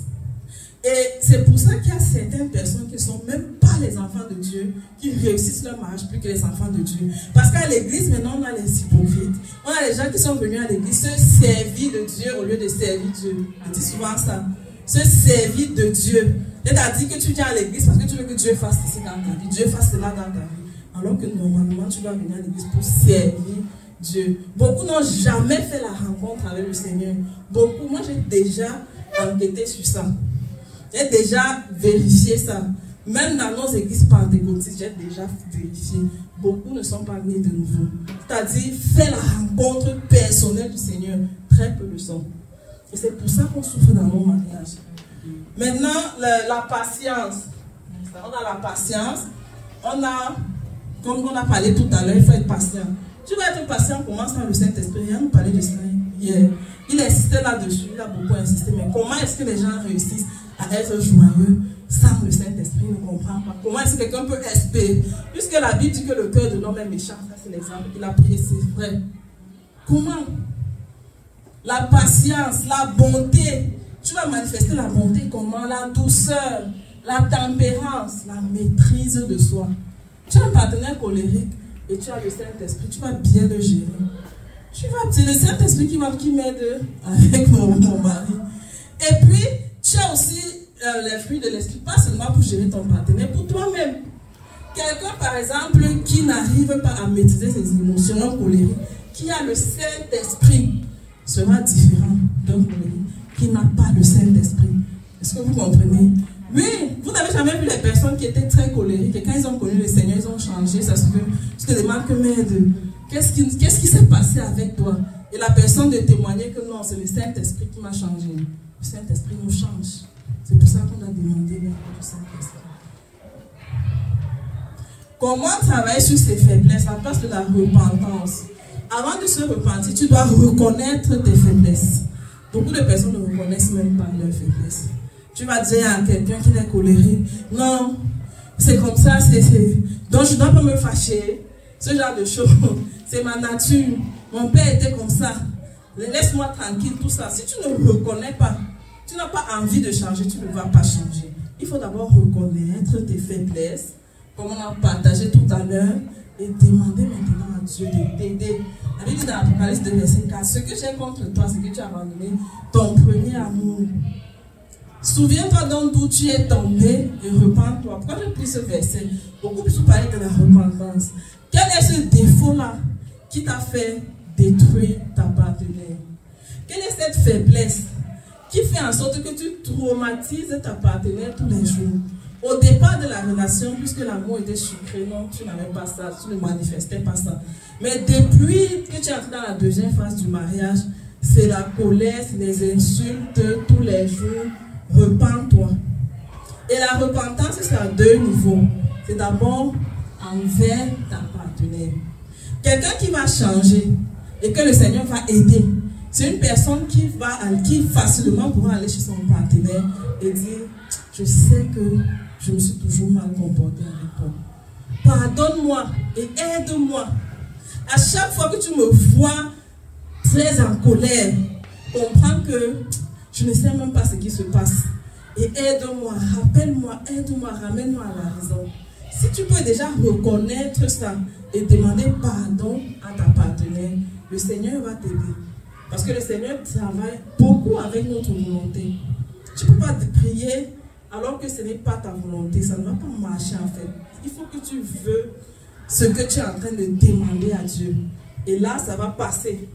On m'a raconté l'histoire d'un homme, d'un pasteur qui priait pour un homme, pour la guérison de l'homme.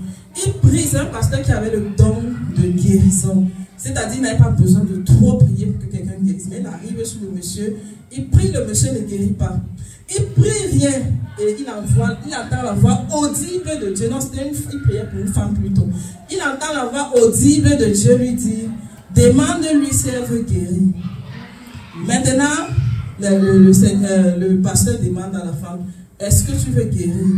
La femme dit, non, parce que quand je suis malade comme ça, mon mari, il s'occupe de moi, il prend soin de moi et tout. Maintenant, si j'ai guéri, il ne va même plus. Regarde, par exemple, il n'est pas parti au travail aujourd'hui, il est vite rentré. Il rentre toujours à minuit. Laissez-moi un peu malade pour que mon mari puisse s'occuper de moi. C'était une soeur en Christ. Maintenant, le pasteur a entendu qu'elle est malade, il vient à la maison pour prier pour elle. Il commence à prier, il ne voit pas de résultat. C'est quand il lui demande, hey, soeur, c'est comment tu veux guérir? Elle dit non. Donc, le Saint-Esprit de lui dit, si elle ne veut pas guérir, je ne peux rien faire. Le Seigneur agit beaucoup avec notre volonté. Tu ne peux pas demander quelque chose à Dieu et puis toi-même tu ne veux pas la chose. Je ne sais pas si vous me comprenez. Voilà, c'est très important. Donc, vous devez vouloir changer pour arriver à changer. Maintenant, on va finir avec ça et on va rapidement vous écouter. Les mariages mixtes. Et là, je ne peux pas vous dire que je maîtrise le sujet, mais quand je suis arrivée ici au Canada, le Seigneur m'a fait grâce et j'ai suivi quelques couples mixtes. Et j'ai compris beaucoup de choses dans les mariages mixtes. Le cas le plus récent, c'était une femme. Dès que je suis arrivée, elle me dit, Tata Christelle, tu es ma belle-sœur, elle m'appelle sa belle-sœur. Je suis québécois, je te suis depuis, je suis mariée à ton frère, et vraiment je veux que tu me suives, ça ne va pas, et tout, et tout, et tout, et tout. Je lui ai donné les tarifs, il n'y avait pas de problème, on a travaillé pendant pratiquement 3 mois. Et j'ai compris que vraiment dans les mariages mixtes, ce n'est pas évident du tout. D'abord, quels sont les problèmes dans ce couple-là? Parce que je vais m'appuyer beaucoup plus sur les problèmes que les deux avaient. Parce que j'ai écouté la femme beaucoup plus. Et quand le moment d'écouter l'homme est arrivé, il m'a appelé. On n'a pas pu se parler. Mais elle m'a expliqué beaucoup de choses. Ils avaient d'abord premièrement un problème. Ils ont toujours un problème culturel. Culturel, c'est-à-dire que la culture de notre culture, par exemple en Afrique, ce n'est pas la même culture qu'ici au Québec. Au niveau, par exemple, de la soumission, c'est très compliqué. Et beaucoup de couples mixtes dans lesquels la femme est africaine, ils ont tendance à se séparer à cause de cette affaire de soumission. Son partenaire, lui, se plaignait qu'elle n'est pas soumise. Elle ne comprenait pas, elle ne comprend pas le sens de la soumission comme nous. Parce qu'elle me disait, elle fait ce qu'elle a fait et lui aussi doit faire ce qu'il a fait. Un point de trait. Soumis encore, quel genre? Elle me dit, ma belle-sœur, tu veux que je me surpasse? Non, je suis une bonne femme, je l'ai fait arriver ici, je me suis occupée de lui, je m'occupe de ceci, c'est ce qu'elle me disait. Et maintenant, se soumettre là, non, chacun doit faire sa part, il doit comprendre qu'on a nos cultures, et ainsi de suite, et ça ne marchait pas. Parce que lui, dans sa tête, c'était que elle doit se soumettre. S'il dit monte, elle monte. C'était inadmissible qu'elle a tout fait d'abord pour lui. Et maintenant, il veut la commander. Ça ne passait pas dans sa tête. Pourtant, en Afrique, ça passe bien même. On ne veut pas savoir si on ne veut rien savoir. Et on veut savoir que tu dois te soumettre. C'est tout ce qu'on veut comprendre là-bas. Donc, c'était ça. Il y a aussi souvent les problèmes de communication. Parce qu'à cause de ces différences-là, on n'arrive pas à se comprendre. On communique, on n'arrive pas à se comprendre. Ça crée les frustrations. Et dans leur couple, honnêtement, c'est la femme, d'après moi, voilà, d'après ce que j'ai analysé, c'est la femme qui avait raison dans le couple. Et l'homme, lui, il avait développé certaines choses. C'est-à-dire, comme sa femme refusait de marcher comme il veut, il a commencé à être hypocrite dans le couple. Sans savoir qu'elle est très intelligente. Mais elle ne manifestait pas. C'est ça que les Africains l'ont oublié souvent. C'est dit souvent qu'ils peuvent faire n'importe quoi. Alors qu'elle, elle avait mis les enquêtes derrière lui. Il ne savait pas. Elle a commencé à développer une autre relation au pays. Et parce qu'il se sentait, il a commencé à développer, le monsieur, une relation au pays parce qu'il se sentait plus à l'aise avec elle. Et elle aime la franchise, comme assez souvent les Québécois, les Occidentaux, là, ils aiment bien la sincérité dans le couple. Ils préfèrent que tu lui dises, je ne suis plus avec toi, on se sépare. Au lieu de faire semblant, mais le fond de l'Africain, c'est le semblant. C'est-à-dire que, et il était encore d'une culture très frivole en Afrique, au Cameroun. Voilà, les bêtises. Je ne veux pas choquer quelqu'un ici. Je ne veux pas choquer quelqu'un ici, mais c'est un gars bêtise.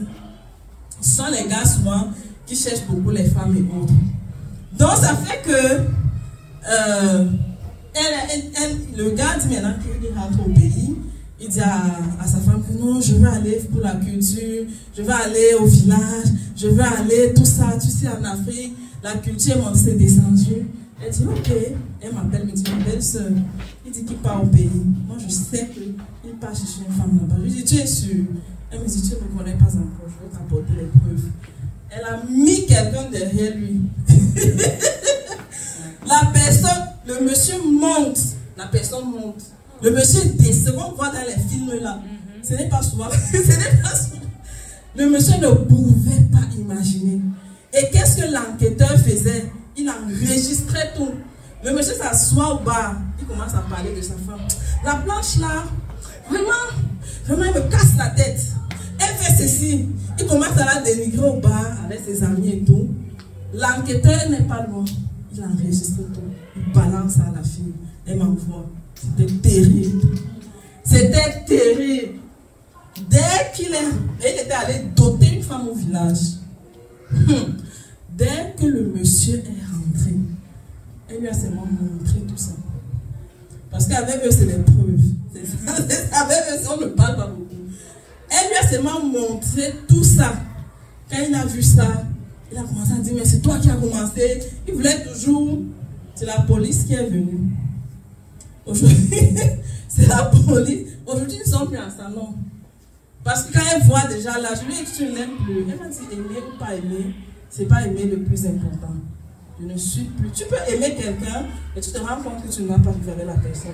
Est-ce que vous savez ça? L'amour ne suffit pas pour réussir une relation. L'amour n'est pas suffisant.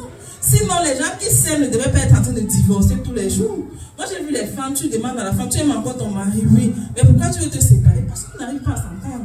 Tu es bien amoureux, tu aimes bien la personne, mais vous ne vous entendez pas. C'est pour ça qu'il y a la compatibilité qui compte aussi beaucoup. La compréhension, ainsi de suite.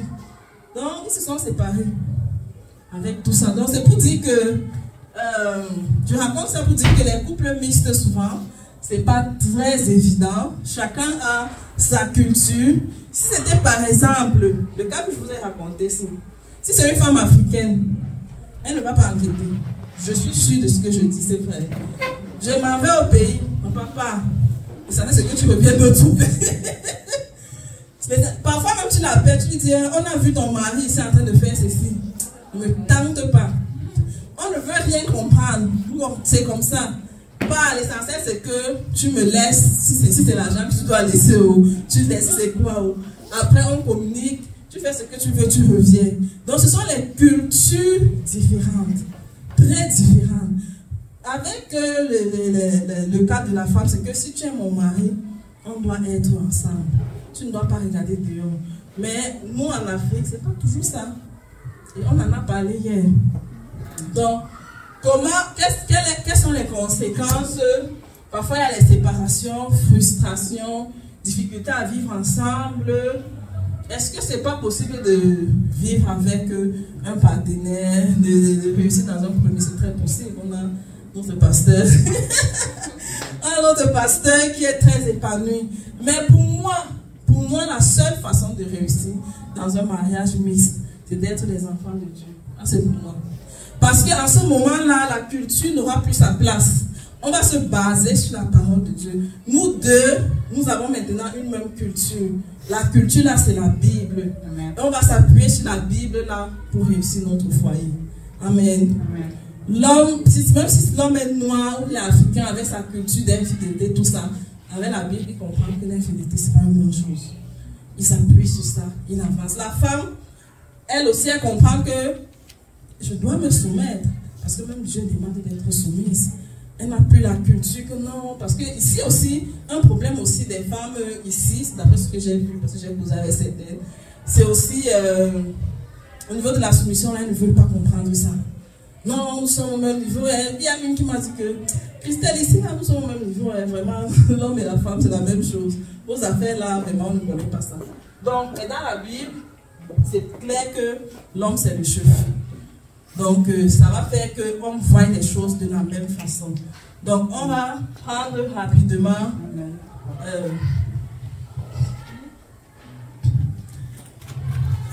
Avant de prendre de clôturer, on va rapidement prendre vos réactions. Est-ce que quelqu'un a compris son tempérament, par exemple? Qu'est-ce que quelqu'un a compris ses faiblesses? Est-ce qu'elle peut partager avec nous? Quel est ton tempérament? Quelles sont tes forces? Voilà. J'ai une question du tempérament. Oui. Est-ce que ça se peut qu'on ait un mix de certains? J'ai oublié. En fait, on a toujours, c'est très bien, on a toujours un tempérament dominant et un autre secondaire. Voilà, c'est très important. Tu peux être colérique, dominant, et maintenant secondairement, tu es sanguin. Moi, par exemple, je suis mélancolique, dominant, mais je crois que j'ai un peu un côté sanguin. C'est mon côté sanguin qui fait que j'aime les autres, j'aime aider, je peux parler devant les gens. Et puis, j'ai certains défauts des sanguins. Ça peut m'arriver d'être parfois aussi un peu désordonné et tout. Donc, j'ai un côté sanguin, mais ce qui domine en moi, je suis mélancolique. Lui, il est colérique, par exemple, c'est ça qui domine en lui. Mais secondairement, j'ai aussi parfois l'impression qu'il est sanguin, ça peut lui arriver aussi de beaucoup parler et tout, mais pas tout le temps. Donc, chacun a un côté qui domine l'autre. Donc, c'est deux tempéraments. Le dominant et ce qui domine moi. Voilà. Est-ce que tu as donc retrouvé ton tempérament, frère Claude? Je pense introverti. Oui. Tu es introverti, oui. Mélancolique, oui, ça te va bien. Ça te va bien. Oui. Et lui voulait parler. Ouais, ben, je pense que je suis comme introverti, mélancolique, peut-être un côté secondaire comme sanguin ou colérique. Ah, ok.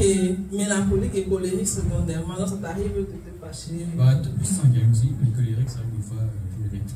Ah, tu l'irrites, ok. D'accord. Pas en mots, mais dans ma tête. Est-ce que tu as déjà travaillé sur tes faiblesses de mélancolie? Pourquoi tu penses que tu es mélancolique? Tu es parfois calme? Ben, le complexe de supériorité. Voilà, c'est ça. Ok, d'accord. Est-ce que quelqu'un d'autre veut parler? Merci pour ta réaction. Après, tu vas donner le micro là-bas. Je n'ai pas de mérite, là, mais moi, j'ai passé des tests de psychologie et je suis mélancolique flegmatique. Ah, ok. Tu es mélancolique. Sanguin colérique, c'est vraiment mélancolique flegmatique. La première fois, c'est la mélancolie. La deuxième, c'est flegmatique. Flegmatique, ok. C'est-à-dire qu'avec Dieu, là, juste le pardon. Moi, quand je suis venu à Jésus, là, personne qui pardonnait. Oh, non, non. J'ai vraiment appris à pardonner. C'est vraiment quelque chose que j'ai appris à Dieu. Voilà. Après avoir pardonné. J'ai appris à pardonner. À me pardonner. Et à pardonner à l'autre. Je suis très rancunier. De par la mélancolie, je suis très rancunier. Et il n'y a rien d'impossible. On peut vraiment arrêter, on aime aussi les coins. Les faiblesses, on les rend moins fortes. Je suis toujours une personne qui a difficulté à pardonner. Mais j'ai appris quand même à pardonner.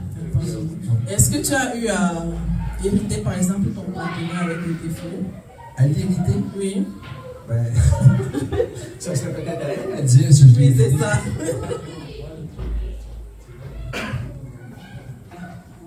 On dit souvent que les mélancoliques flegmatiques, s'ils se retrouvent dans un incendie, genre, à régler un incendie, il va quoi? Si le flegmatique, si se retrouve dans un incendie, peut-être il va brûler là-bas, non, parce qu'il prend son temps. Il va chercher quel boyau d'arrosage, ça va y prendre 1 heure, et demie à prendre le boyau d'arrosage pour éteindre le feu. Ça fait que c'est ça, au début de notre mariage, moi je suis une sanguine colérique. Et là, lui, il y avait à un moment donné à mettre une radio dans notre voiture. Mais il y a tout défait à l'intérieur de la voiture quasiment pour mettre la radio. Ça a pris tout un avant-midi et c'est ça. Et moi, j'étais là à lui dire, hey, d'abord, je vais en fait travailler, là, vite, bouge. Genre, puis là, il me disait tous les articles, ben, c'est ça, comment monter la radio. Ça fait que j'en revenais pas, là. Mais c'est ça, ouais. Oui, c'est sûr qu'il m'a irrité avec ses défauts, mais moi aussi, comme sanguine colérique, je l'irrite, comme je l'ai irrité à prendre des décisions rapidement, puis je suis effectivement indisciplinée, là, puis tout ça, ça fait que, c'est ça, il faut que je travaille là-dessus. Mais, et si vous êtes ensemble depuis 40 ans, ça veut dire que n'importe comment, le Saint-Esprit vous aide. Acclamons encore pour eux. 40 ans, c'est pas 40 jours, malgré tous ces défauts. Voilà, le Saint-Esprit vous aide forcément. Est-ce que Nadia, Rosine? Moi, je pense que je suis mélancolique et un peu colérique. Mélancolique, oui. Oui, c'est bon, c'est très bon avec toi. Nous sommes les sœurs. Bon, et comment gérer mes défauts qui est par exemple pardonner difficilement, être dangereux? Je vais dire que moi, ce qui m'a aidé, c'est peut-être l'éducation que j'ai reçue et aussi ma mère, que je considère un peu comme je ne sais pas si la personnification de la parole de Dieu. Ah, parce que c'est elle qui mettait un peu l'accent sur le pardon. Quand quelqu'un t'énerve, tu vas la voir, tu dis, ah, tellement énervé, oh, je suis trop énervé.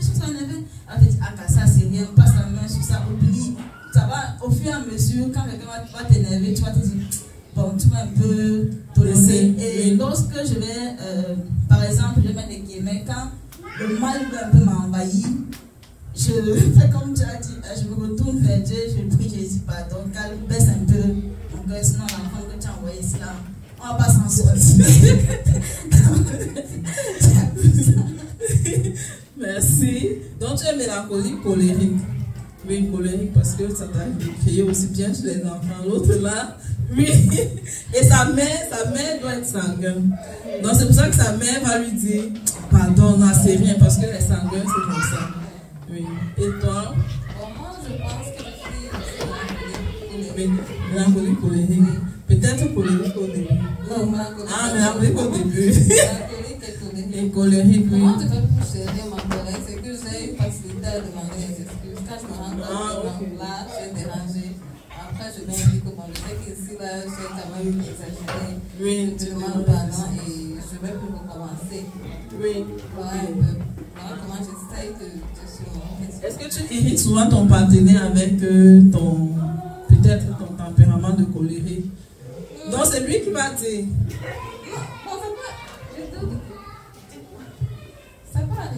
C'est pas elle, mais c'est quand il mérite aussi, donc c'est comme si je me devais.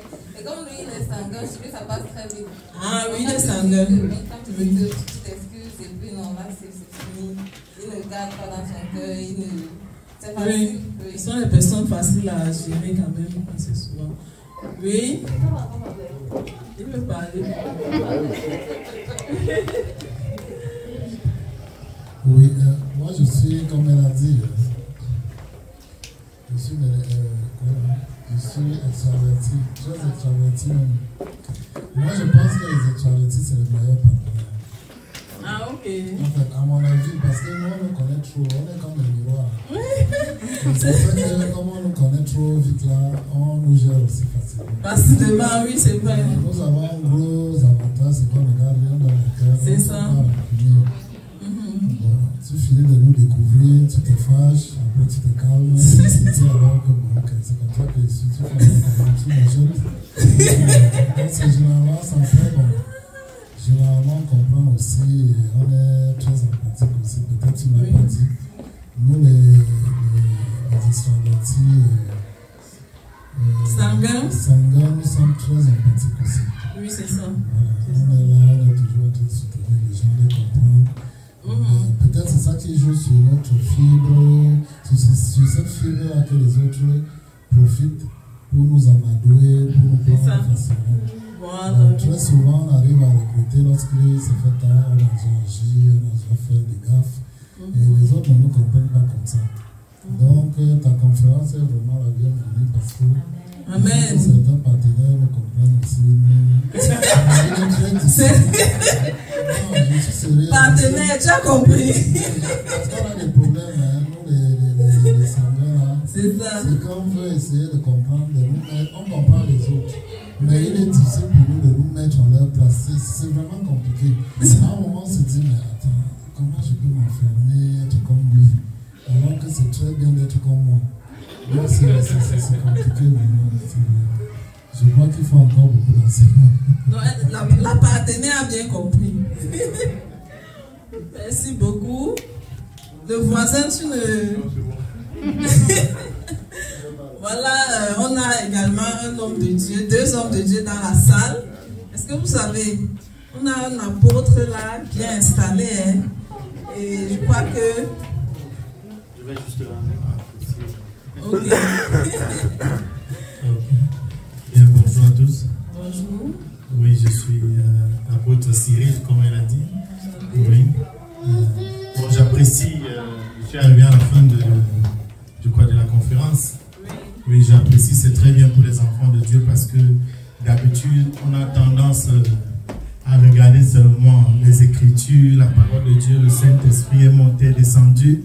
On n'essaye pas de voir un peu nos caractères intérieurs et extérieurs, nos tempéraments. Et pourtant, c'est bien pour pouvoir marcher avec Jésus. Donc, je bénis le Seigneur, j'apprécie ce moment. Amen. Ok, je pense que donne la parole au pasteur, à l'homme de Dieu. Il a tout dit pour moi. Ah, il a dit pour toi. Ok. Pasteur, c'est correct. Ok. Donc, je voulais aussi dire, quand vous suivez les enseignements sur les tempéraments, cherchez aussi à connaître les tempéraments des personnes qui sont autour de vous et de vos enfants. Beaucoup plus nos enfants. Est-ce que vous connaissez les tempéraments de vos enfants? Ça vous permet aussi de savoir comment agir avec eux. Si tu sais que ton enfant est mélancolique, évite de crier sur l'enfant. Si tu sais que ton enfant est sanguin, bon, tu peux blaguer avec l'enfant, tu peux lui dire n'importe quoi, il va oublier. Mais un enfant mélancolique, tu peux la blesser facilement et tout. Donc, il faut connaître les tempéraments de vos enfants au fur et à mesure qu'ils grandissent. Vous allez connaître, ça va vous permettre aussi de bien agir avec eux. Donc, le résultat escompté, vivre épanoui malgré nos défauts et travailler sur nos faiblesses. C'est ça le but de cet enseignement. Qu'on arrive à travailler sur nos faiblesses. Donc, c'est possible de vivre le bonheur conjugal malgré nos défauts, parce que nul n'est parfait. Donc, tous ensemble, nous devons nous lever